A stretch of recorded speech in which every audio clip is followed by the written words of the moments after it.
ഭരണഘടന നിലവിൽ വന്നിട്ട് 75 വർഷം തികഞ്ഞിരിക്കുകയാണ്. ഈ 75 വർഷക്കാലത്തിനിടയ്ക്ക് ഈ ഘട്ടത്തിൽ നമ്മുടെ രാജ്യം ആ ഭരണഘടന ഒരിക്കലും നേരിടേണ്ടി വന്നിട്ടില്ലാത്ത അത്ര വെല്ലുവിളികൾ നേരിടുന്ന ഒരു കാലഘട്ടം കൂടിയാണ്.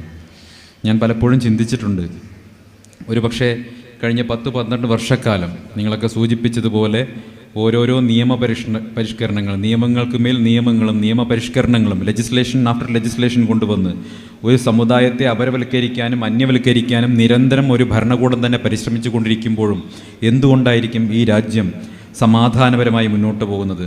എന്തുകൊണ്ടായിരിക്കും മറ്റ് പല രാജ്യങ്ങളിലും ഉള്ളതുപോലെ നമ്മുടെ രാജ്യത്ത് ഒരു വലിയ അനാർക്കി, ഒരു വലിയ കലാപം, അതല്ലെങ്കിൽ രാജ്യത്ത് ആഭ്യന്തര സംഘർഷം എന്തുകൊണ്ട് നമ്മുടെ ഈ മഹാരാജ്യം കടന്നു പോയിട്ടില്ല എന്ന് ഞാൻ അത്ഭുതത്തോടുകൂടി പലപ്പോഴും ചിന്തിച്ചിട്ടുണ്ട്. അതിൻ്റെ ഏറ്റവും വലിയ ഉത്തരമെന്ന് പറയുന്നത് നമുക്ക് അതിമനോഹരമായ ഒരു ഭരണഘടനയുണ്ട് എന്നുള്ളത് തന്നെയാണ്.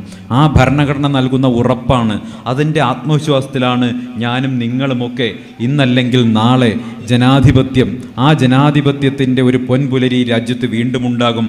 അന്ന് വീണ്ടും നമുക്കറിയാം മതസാഹോദര്യം, അതുപോലെ തന്നെ ജനാധിപത്യത്തിൻ്റെ ഉന്നതമായിട്ടുള്ള മൂല്യങ്ങളൊക്കെ ഉയർത്തിപ്പിടിക്കുന്ന ഒരു ഭരണകൂടം വീണ്ടും ഈ രാജ്യത്ത് അധികാരത്തിൽ വരും. നമ്മളെല്ലാവരും ഏകോദര സഹോദരങ്ങളെപ്പോലെ ഒരുമിച്ച് ജീവിക്കുന്ന ഒരു കാലഘട്ടത്തിലേക്ക് വീണ്ടും നമ്മുടെ രാജ്യം കടന്നു പോകുമെന്നൊരു പ്രത്യാശയുണ്ടല്ലോ. ആ പ്രത്യാശ നമുക്ക് നൽകുന്നത് ഈ ഭരണഘടനയാണ്.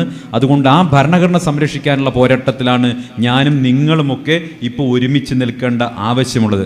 പ്രിയപ്പെട്ടവരെ, എപ്രകാരമാണോ കക്കോറി ട്രെയിൻ ആക്രമണ കേസിൽ അഷ്ഫാഖുള്ള ഖാനും രാംപ്രസാദിനുമൊക്കെ ഒരു തൂക്കുകയറിൻ്റെ രണ്ടറ്റത്ത് നിന്ന് രാജ്യത്തിന് വേണ്ടി രക്തസാക്ഷിയാവാൻ സാധിച്ചത് 1925 ബംഗാൾ വിഭജനകാലത്ത് എപ്രകാരമാണോ ഹിന്ദുവിനും മുസ്ലിമാനും ഒറ്റക്കെട്ടായി ബ്രിട്ടീഷ് ഭരണകൂടത്തിൻ്റെ ഭിന്നിപ്പിൻ്റെ രാഷ്ട്രീയത്തിനെതിരായി ഭരിക്കാനുള്ള ഹിന്ദുക്കളെയും മുസ്ലിങ്ങളെയും വിഭജിച്ചുകൊണ്ട് ഭരിക്കാനുള്ള ബ്രിട്ടീഷ് ഭരണകൂടത്തിൻ്റെ നിലപാടുകൾക്കെതിരായി എങ്ങനെ ഹിന്ദുവിനും മുസ്ലിമാനും ഒറ്റക്കെട്ടായി പ്രക്ഷോഭരംഗത്തേക്ക് ഇറങ്ങാൻ പറ്റിയോ, അല്ലെങ്കിൽ മേജർ അബ്ദുൽ ഹമീദിന് എപ്രകാരം ഇന്ത്യ ചൈന യുദ്ധകാലത്ത് രാജ്യത്തിന് വേണ്ടി പോരാടി വീരമൃത്യു വരിച്ചുകൊണ്ട് പരംവീർ ചക്ര എന്ന് പറയുന്ന രാജ്യത്തിൻ്റെ ഏറ്റവും ഉന്നതമായ പദവി നേടാൻ സാധിച്ചു, അതുപോലെ ഇനിയുള്ള കാലത്തും നമുക്ക് ഒറ്റക്കെട്ടായി ജാതിക്കും മതത്തിനും സമുദായത്തിനും ഒക്കെ അതീതമായി ഈ രാജ്യത്തിന് വേണ്ടി രാജ്യത്തിൻ്റെ നമ്മുടെ പൂർവ്വസൂരികൾ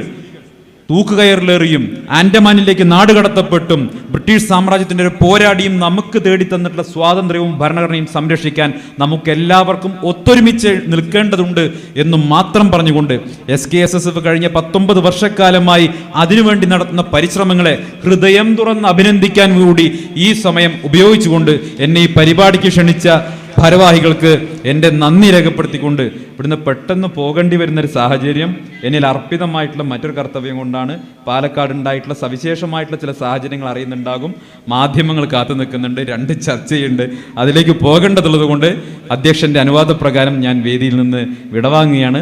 മറ്റൊരവസരത്തിൽ വലിയ ഒരു പരിപാടിയിൽ നിങ്ങളുമായി വീണ്ടും സംവദിക്കാൻ ഞാൻ എത്തും എന്ന് ഉറപ്പ് നൽകിക്കൊണ്ട് ഞാൻ ഇവിടുന്ന് പോകുന്നു. ജയ് ഹിന്ദ്.